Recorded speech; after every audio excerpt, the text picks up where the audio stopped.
Halo Miss, perkenalkan nama saya Kadeha Naziela Damusri. Di sini saya akan menjawab pertanyaan yang Miss kasih sesuai dengan pemahaman dan opini saya. Baik, yang pertama, apa yang kalian pahami tentang kurikulum? Menurut saya, kurikulum yaitu seperangkat rencana yang disusun oleh kementerian tentang tujuan belajar, isi materi pembelajaran, bahan pembelajaran, cara dan metode serta pedoman pelaksanaan pembelajaran untuk mencapai tujuan pembelajaran tertentu. Yang kedua, mengapa saat ini pendidik memerlukan diterapkan kurikulum merdeka? Kurikulum merdeka diterapkan untuk meningkatkan kualitas pendidikan, memulihkan dampak learning loss akibat pandemi, memberikan fleksibilitas dalam proses belajar mengajar, serta memberikan ruang setiap individu untuk belajar sesuai dengan minat dan bakat keunikannya masing-masing. Juga membuat proses belajar jadi lebih relevan dan efektif bagi siswa. Nomor 3, apa tujuan utama kurikulum merdeka dijadikan opsi dan tidak secara langsung ditetapkan untuk semua jenjang pendidikan sekolah?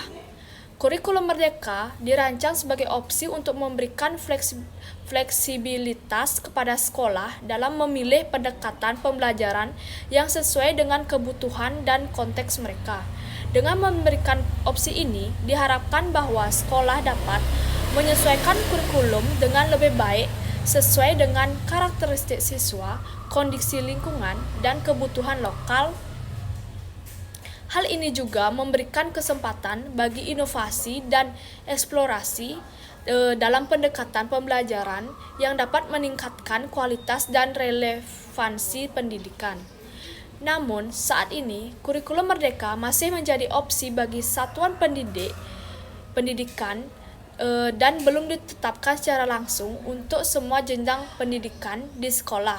Keputusan untuk menerapkan kurikulum merdeka sebagai pilihan atau tidak tetap menjadi tanggung jawab dari masing-masing sekolah. Yang keempat, apakah kriteria sekolah yang bisa menerapkan kurikulum merdeka? Untuk menerapkan kurikulum merdeka, sekolah harus memenuhi kriteria seperti: yang pertama, berminat dan motivasi untuk menerapkan kurikulum merdeka.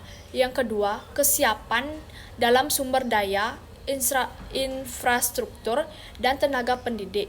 Yang ketiga, kewenangan dan tanggung jawab dalam mengembangkan kurikulum. Yang keempat, komitmen untuk berbagi praktik baik dengan sekolah lain.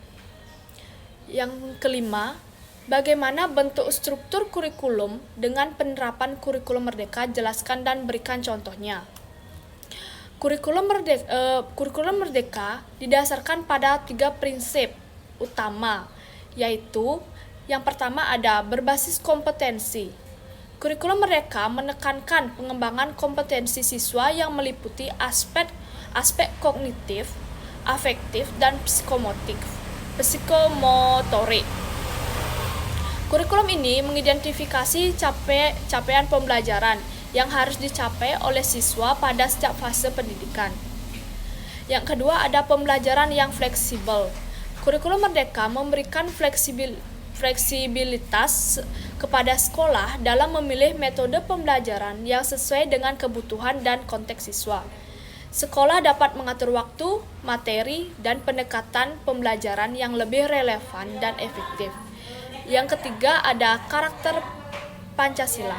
Kurikulum merdeka menekankan pembentukan karakter siswa yang berlandasan pada nilai-nilai Pancasila seperti gotong royong, keadilan, kebersamaan, dan toleransi. Contoh struktur kurikulum merdeka yang ditemukan di situs resmi Kemendikbud, yaitu struktur kurikulum ini mencangkup jenjang-jenjang pendidikan seperti PAUD, SD atau MI, SMP atau MTS, SMA atau MA, dan SMK atau MAK. Setiap jenjang memiliki capaian pembelajaran yang harus dicapai, muatan pembelajaran, dan beban belajar yang ditentukan. Baik Miss, sekian jawaban yang bisa saya berikan. Terima kasih.